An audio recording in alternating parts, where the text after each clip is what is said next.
Well, doesn't Psoas. One of the most powerful muscles in the body. So, does it make sense that she's getting tightness of her what? She's got a lot of tightness of her psoas muscle, and what else? Why can't she put her hips? Yes, right?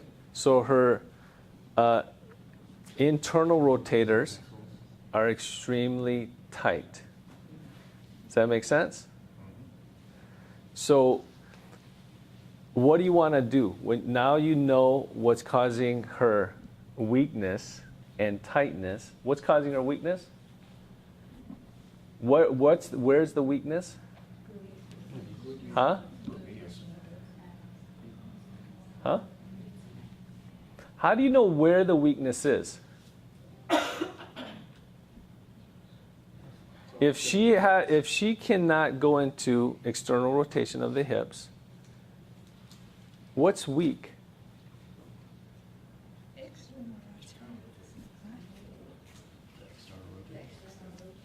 Okay, here's what I'm going to say. This is why I brought you guys back up to the shoulder.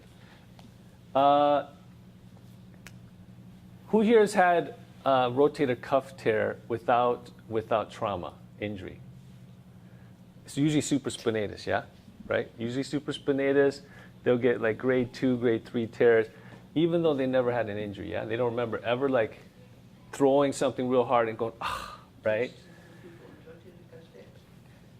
Why does sometimes the rotator cuff, and sometimes you get calcification, right, around the supraspinatus tendon.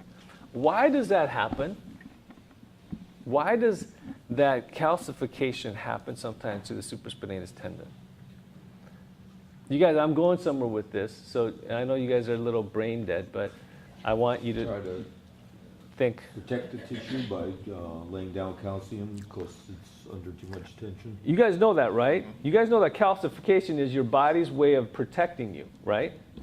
Because if it didn't lay down and make it harder and calcify it, it would literally rip completely, right? And the body's trying to prevent that. So, but why does that happen to the supraspinatus? location and size. Huh? Location and size. Is the supraspinatus tendon, is it getting irritated so much that the body's laying down calcium? Is it because the supraspinatus is weak? Is it because it's weak? No, it's not. Okay, tell me. What's weak? What makes the supraspinatus tendon get hyper irritated? Serratus anterior. Yeah. Weak serratus. Okay, you guys, how does serratus anterior impose more stress on the supraspinatus? Come on, you just came out of school. See, these are old. These guys have never even cracked open a book. So,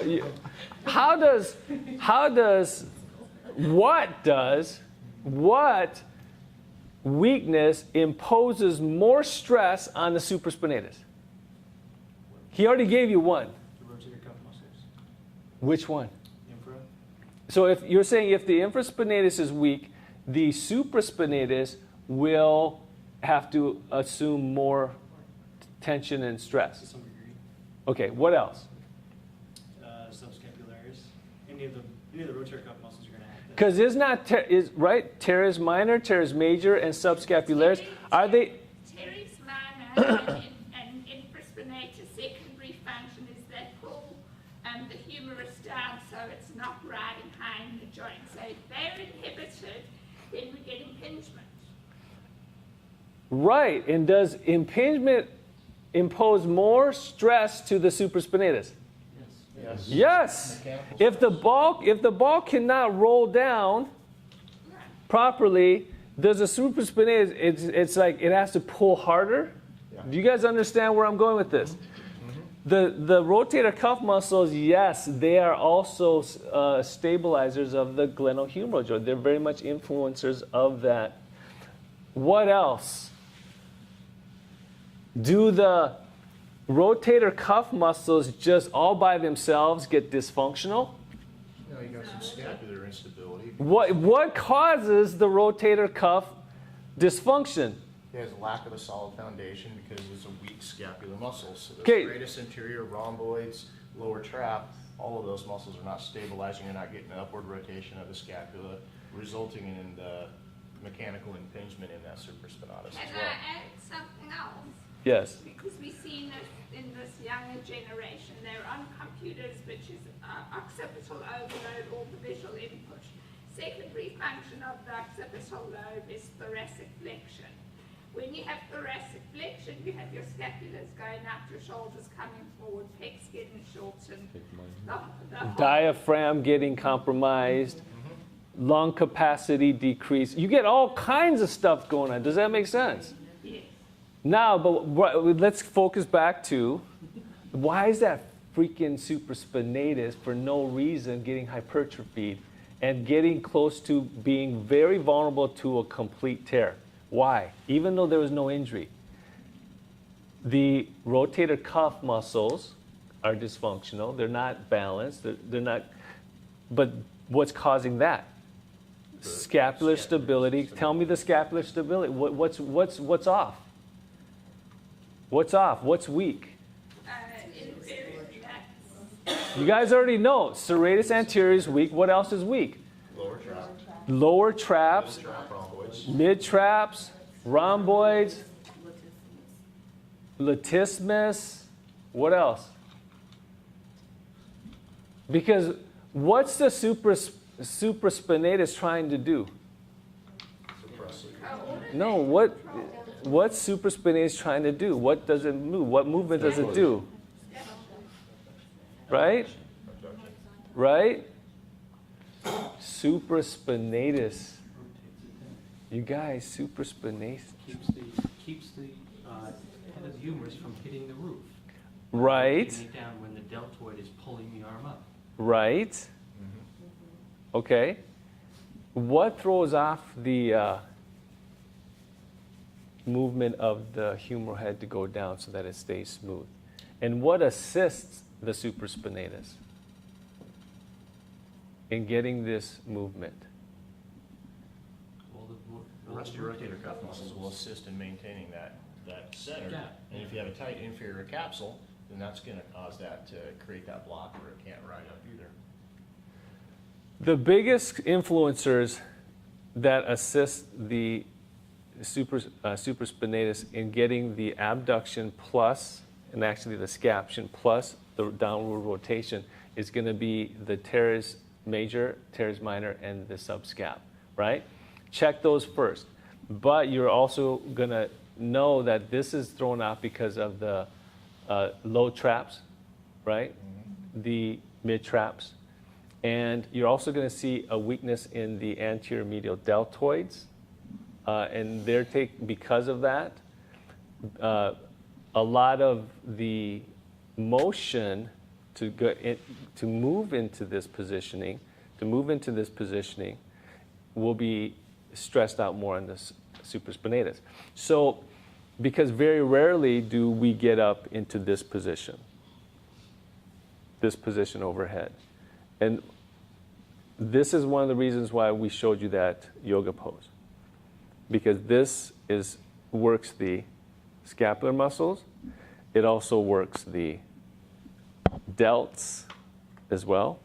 And it creates more mobility in the thoracic spine because the scapular stability is off because of the mobility of the thoracic spine. Does that make sense?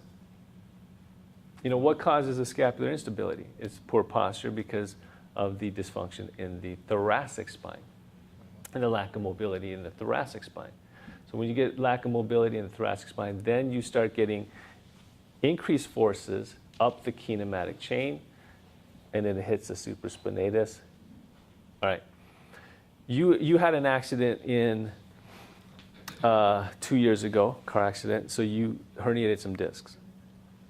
What levels? Do we need to even ask her what levels? So her weakness, think about the shoulder. Think about the shoulder. Where's her weakness?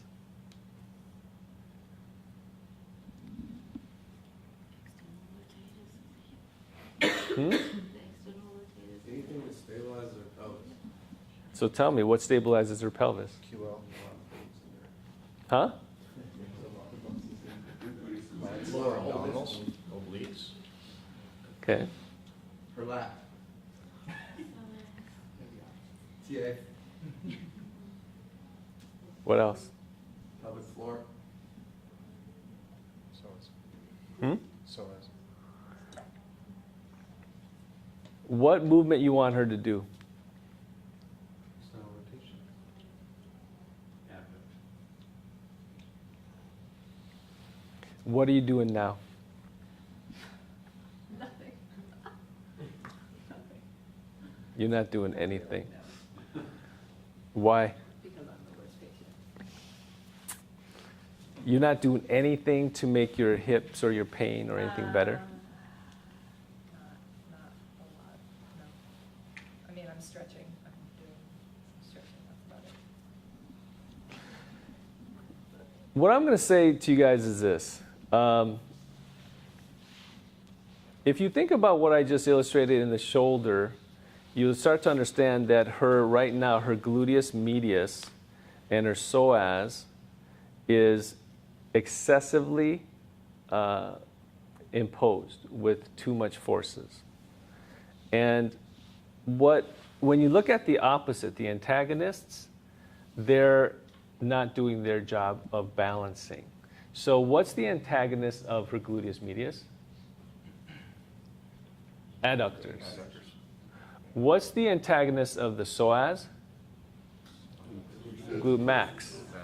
So what do you want to do to relieve the stress off of the gluteus medius and the psoas? What do you want to do? Strengthen what?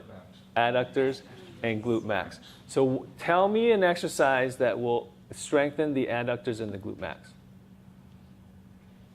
Donkey kicks. Huh? We just did it earlier where you're kicking back and bringing your leg across. Superman crunches? Yeah, it's coming down. Superman's. Get quadruped.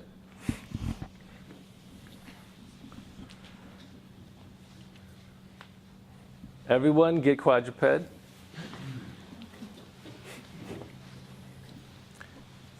Okay, do the Superman crunches. Does that work your gluteus maximus, which is the antagonist of the psoas? Does it? Does it? Yes. All right.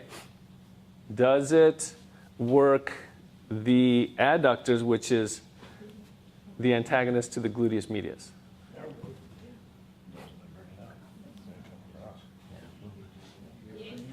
Yeah? Okay, I want Then it would be even worse. you to do 10 times each side.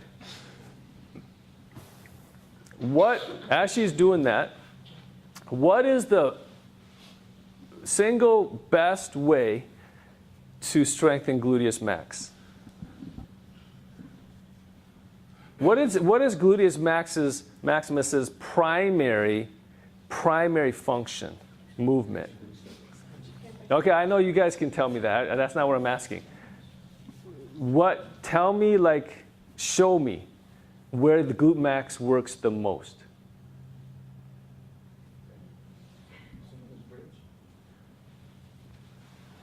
Huh?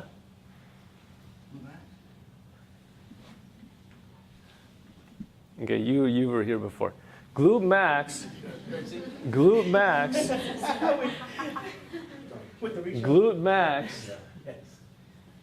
from the stooping. You guys know the position called stooping? This is stooping. Brushing your teeth, washing your face, linebackers getting ready. This is stooping. Reaching into your trunk of your car, reaching into the back seat to get your kids, stooping. Gluteus maximus takes you from a stooping position to what? Erect. That is the primary function of gluteus maximus. So, what I'm going to say is, should she do that exercise to get gluteus max? Yes. But just, you did 10 on each side? Do 10 more on each side. Now, what I'm going to say is, how do we better work the adductors than just this? Because this, to me, is not good enough. This is actually not good enough for the glute max because it's open chain. It's not as good, to me, this is not the best for the glute max and the adductors. Tell me what's best for the glute max and adductors. What about a side step and a kick across? Okay, once again, the adductors are going to be more in the open chain. Now, so this is kind of her warm-up. So, Katie, we're actually giving you your sequence, your personal own sequence. This is her warm-up she should do. But now we should get into strengthening. So how do we strengthen her glute max? Side lunge, isn't it? Huh? Side lunge? Oh, no, glute max, I'm sorry. Huh? I was still on that. Glute max, which is in this position. And can we potentially work the adductors at the same time? Yes. Okay? So which is what? Huh? Where are the rods? The frame?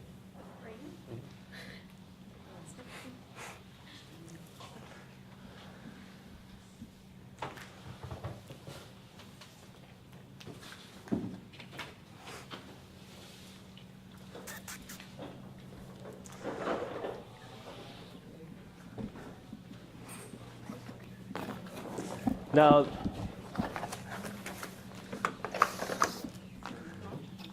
huh?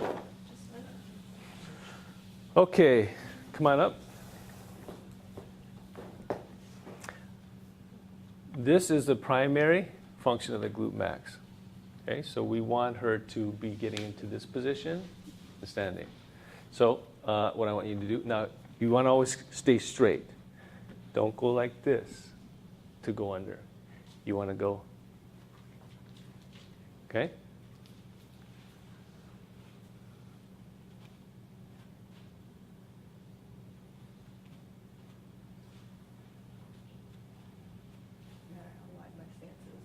No, I only want you to do comfortable. Do not let your primary pain increase more than 2 points. How many times has she done this? 4. Huh? 5 maybe? 5. Keep going. She hasn't even done 10 yet, right? Keep going.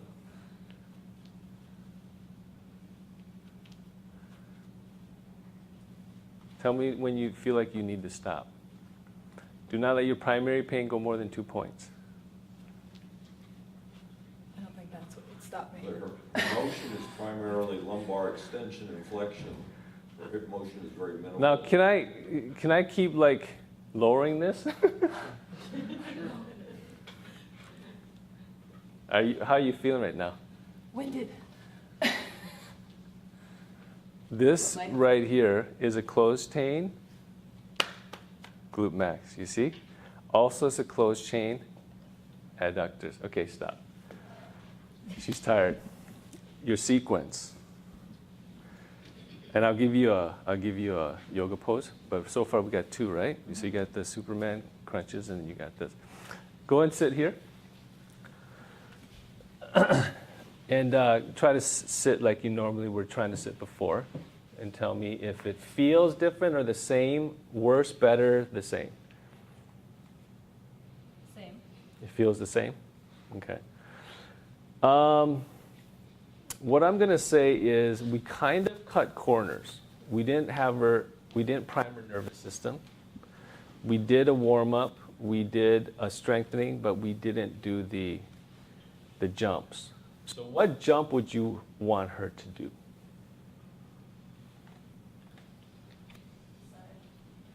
Because even though we want to strengthen her weaknesses, do we want to potentially normalize the 2 dysfunctional, which is the psoas and the glute med? We do, right? Like I would do a psoas release on her, And I would also do a pressure point release of her gluteus medius. Because she's not a typical case, right? She's not a typical outpatient ortho case. But what leaps do we do? Ninja push-ups? Hmm? Ninja push-ups? Would work the psoas? Yeah, it would work the psoas. Is that a good one for her glute max? Is it good for adductors? Is it good for the psoas? Is it good for gluteus medius? One where she's got her foot up on the chair sideways and her leg is out straight when she's doing those jumps. And what would that do? Well, it would work. She's going into a squat for the opposite glute max. Okay. And she's active in the adductor here because the leg is out straight. Okay. Let's try it.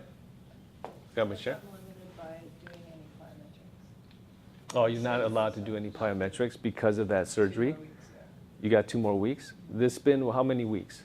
8. And they did a staple or screw? Yeah. 1 or 2? I think just one. And they said 10 weeks? And you're at 8. Of your right side. No, you're fine. You're not doing a plyometric on the right. Okay. You're going to be actually, yeah. Let's get a chair. Can you grab a chair for me? So your right side, so the other side actually. This might actually be too high. So let's just start out with the block. So put your right foot on there, okay? And all you're gonna do, it's kind of like it's kind of like the instep, okay? Kind of like that. So all you're gonna do, and once again, you're gonna stay straight. So if going like this helps, do it. And all you're gonna do is just get off the ground.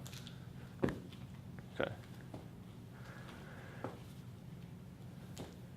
Does it change your pain as you're doing this? Do about 5 more.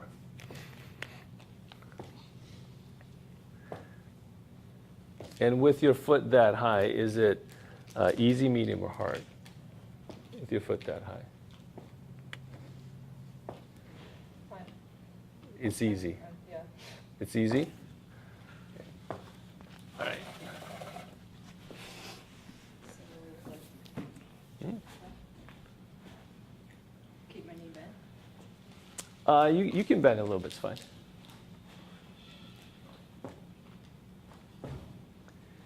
Easy, medium, or hard? Same.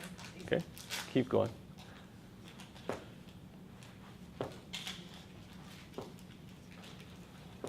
You guys starting to understand how to apply? How to come up with the decision making of choosing what movement? Yeah? Keep going. Is this exercise easy, medium, or hard? It's tiring. Okay, good. It doesn't increase the pain or anything like that. Are you sweating? Starting to. Okay. You guys, until you start getting the sweating, if you don't get the sweating, don't think that you're having much impact on long-term fix. You're not. You got to start sweating. Now, when you feel like you can't do any more, I want you to do 3 more before you stop. Do you understand how I am with patients? As long as their primary pain doesn't increase more than 2 points, this is necessary. Not just this is good or optional. No, this is necessary. They need to sweat. Do you understand? And as long as their primary pain is not going up more than 2 points, you are good. Do you understand? All right. Now, what yoga pose would be good for her to stretch those tense, overstressed gluteus medius and psoas? What yoga pose? Dragon. Okay. What else? Anything else?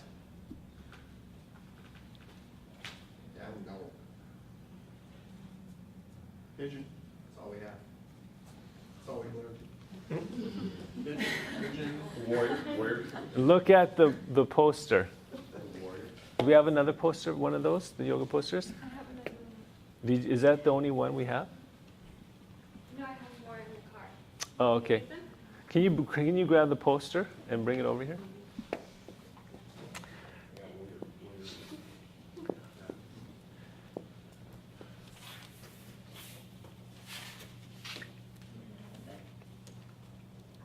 I don't know if you see it.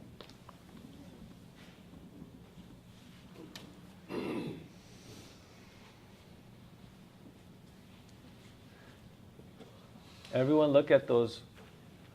What would be good to stretch gluteus medius and psoas?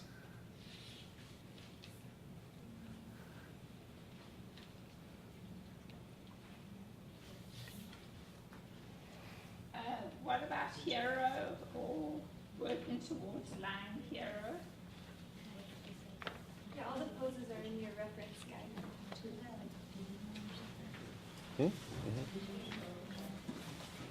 Let me see.